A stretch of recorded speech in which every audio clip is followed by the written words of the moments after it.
सावन महीने में जो एकादशी पड़ी थी, सती माता ने यही एकादशी के दिन से जो व्रत साधना करना प्रारंभ करी थी वो सुख देने वाली थी। निवेदन है, कार्य अटक रहा है, तकलीफ आ रही है, दुख है, लक्ष्मी नहीं आ रही, परेशान हो, 108 बेलपत्र की, जो बेलपत्र होते हैं उसकी, इसको छेद तो करते नहीं है सुई से, बेलपत्र की डंडी को बांधते जाओ 108 बेलपत्र की माला बना लो और माला बनाकर भगवान शंकर के गले में, शंकर के शिवलिंग को जो चढ़ा देता है उसकी मनोकामना भगवान शंकर पूरी कर देते हैं। अटा एकादशी 108 बेलपत्र की माला बनाकर शंकर भगवान को समर्पित करी जाती है।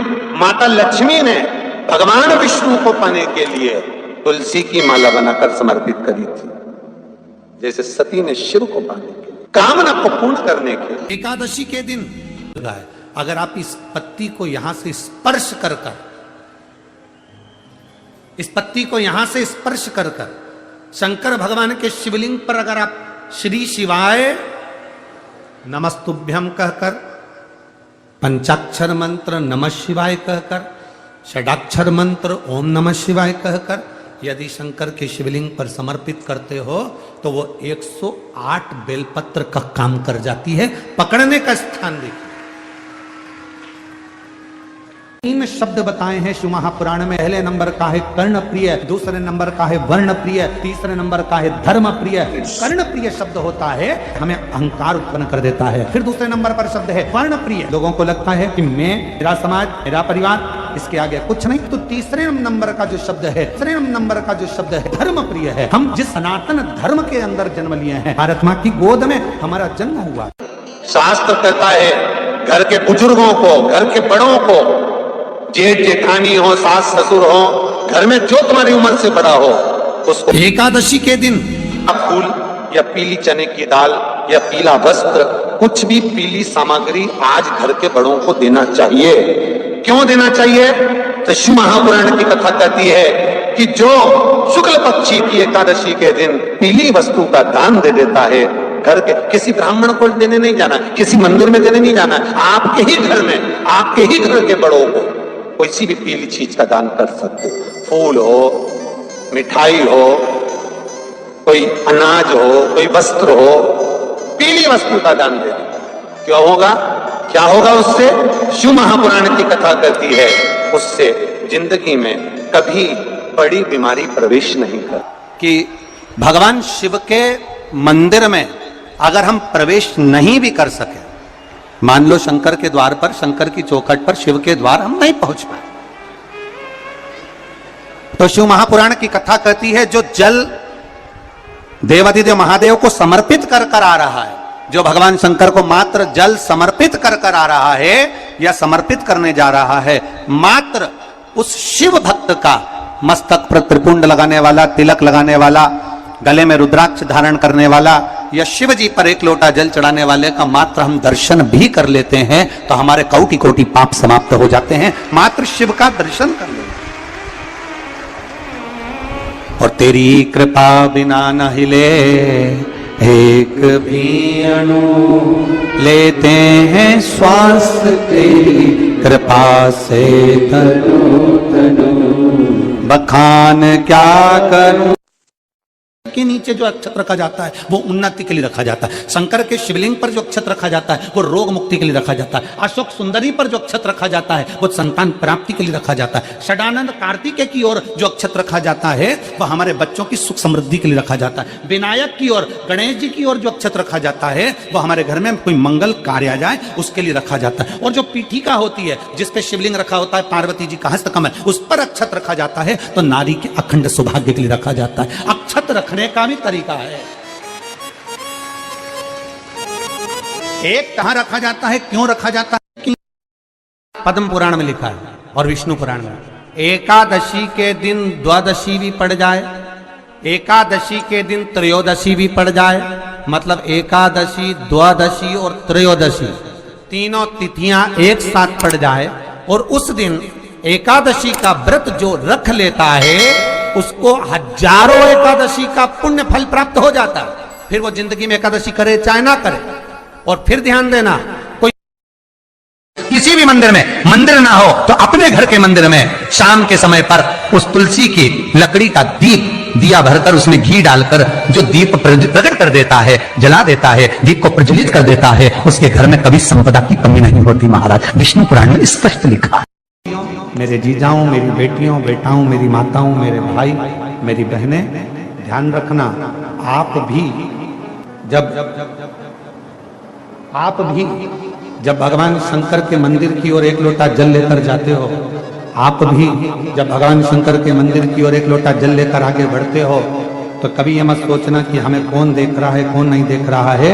शिव महापुराण की वायव्य संहिता कहती है, जब कोई मनुष्य भगवान शंकर के शिवालय की ओर बढ़ता है, तब स्वयं त्रिकालदर्शी देवादिदेव महादेव की दृष्टि उस मनुष्य पर होती है। हमारा शास्त्र कहता है कि एकादशी के दिन चावल मत खाओ, पर द्वादशी के दिन शास्त्र वर्णन करता है कि पहला गासा जो मुंह में जाए वो चावल का जाना चाहिए, तब एकादशी का पुण्य मिलता है।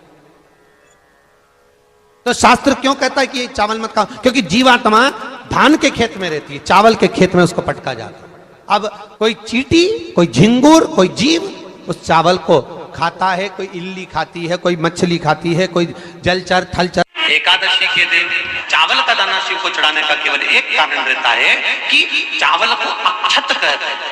चावल क्यों समर्पित करते हैं, उसका कारण क्या है? तो कहा आज मैंने जब चावल का दाना आपको समर्पित करा है, जिस भाव से, जिस विश्वास से, जिस श्रद्धा से, जिस मन से मैं आपको रिझा रही हूँ, हे भोलेनाथ मेरी ये मनोकामना पूर्ण कर, इसको अक्षय कर देना, इसको अमर कर देना, बस इतनी कृपा आप कर। भगवान आज मेरा व्रत है, भगवान मुझ पे प्रसन्न हो जाए। भगवान कहते हैं मैं इससे प्रसन्न नहीं होता, प्रसन्नता के लिए तुम क्या खा रहे हो मुझे उससे मतलब नहीं। भगवान तुम्हारे ये नहीं देखेगा कि तुमने व्रत में क्या खाया था, क्या नहीं खाया था। भगवान तो ये देखेगा कि जिस दिन तेरा व्रत था तूने किसी गरीब का दिल तो नहीं दुखाया था। बस परमात्मा ये भगवान केवल इतना देखेगा कि तुमने, भगवान ये नहीं देखेगा कि सावन महीने में जो एकादशी पड़ी थी उसमें इसने क्या खाया था, हिसाब लगाओ क्या क्या खाया था। तो तुम्हारा हिसाब थोड़ी ना लगाया जाएगा कि साबूदाने की खिचड़ी खाई थी, कि बगर खाया था, कि पूड़ी खाई थी, कि वेपर्स खाया था, कि तुमने ये खाया कि खीर बना के खाई। भगवान ये हिसाब नहीं देखेगा। भगवान ये देखेगा कि इसकी एकादशी का व्रत था, इसका प्रदोष का व्रत था, इसका सोमवार का व्रत था, इसका शिवरात्रि का व्रत था, इसका सोमवार की अष्टमी का व्रत था, इसने किसी का दिल दुखाया था कि नहीं दुखाया जा। ये भगवान देखेगा, तुम्हारे खाने को नहीं देखता। भगवान तुम्हारे उस व्यवहार को देखता है कि व्रत वाले दिन तुमने भजन कितना किया, व्रत वाले दिन किसी गरीब का दिल तो नहीं दुखाया, गढ़ के हृदय को चोट तो नहीं पहुंचाई, व्रत वाले दिन तुमने किसी को अपशब्द तो नहीं कहा, व्रत वाले दिन तुमने कोई आड़ा टेढ़ा कार्य तो नहीं करा। इसलिए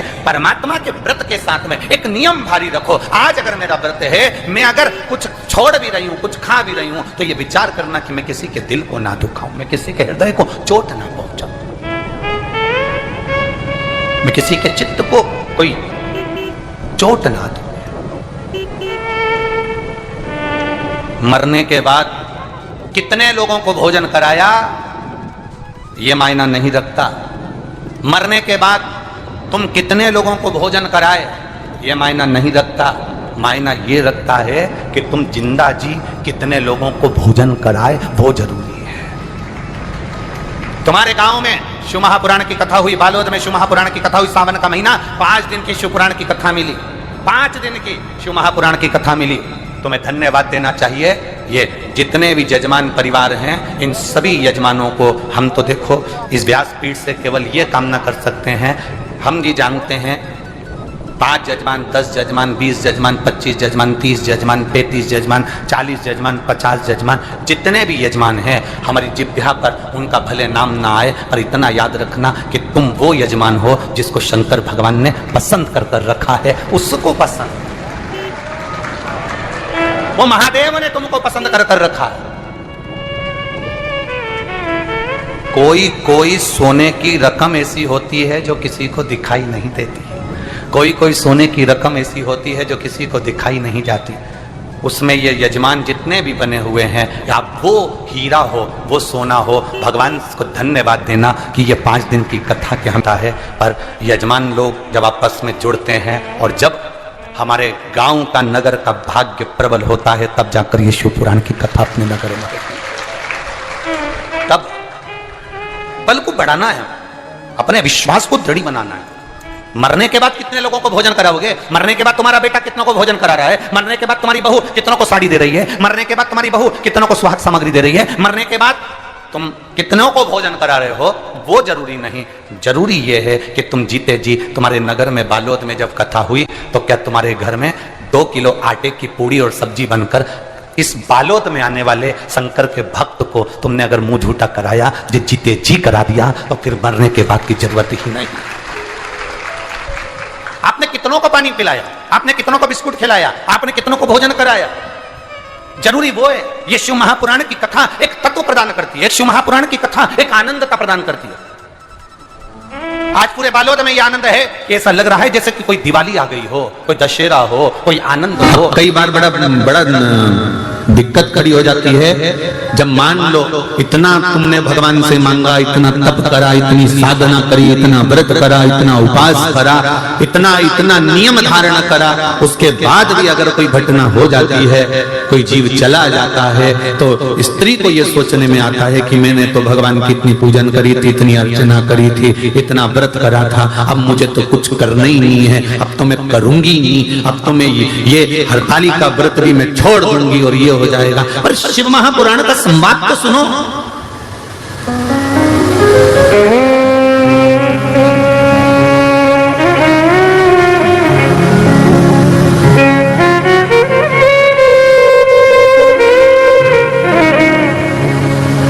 एक बात हमने पहले भी कथा में कही, और हिंगोली वाले को सुन लो जरा अच्छे से, सरसों का तेल डाल के सुनना, सब अच्छे से सुन लेना, जो पहले कहा या फिर कह रहा है। भगवान नहीं सुन रहा ना, फिर भी उसके मंदिर जाते रहो।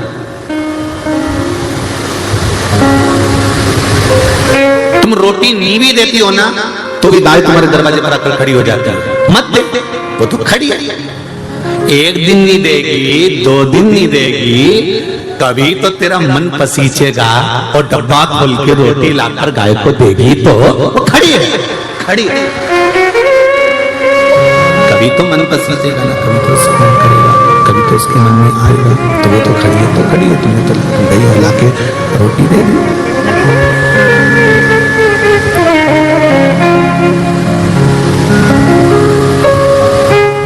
अब जो होना था हो गया, घटना तक घट गया, पर शिव महापुराण की कथा कर रही है व्रत नहीं छोड़ना, व्रत हरतालिका का करते रहना। क्या होगा उससे, क्या फल मिलेगा उससे? भजन गाते रहना, शिव की आराधना करते रहना, शंकर का स्मरण करते रहना, क्या फल मिलेगा उससे?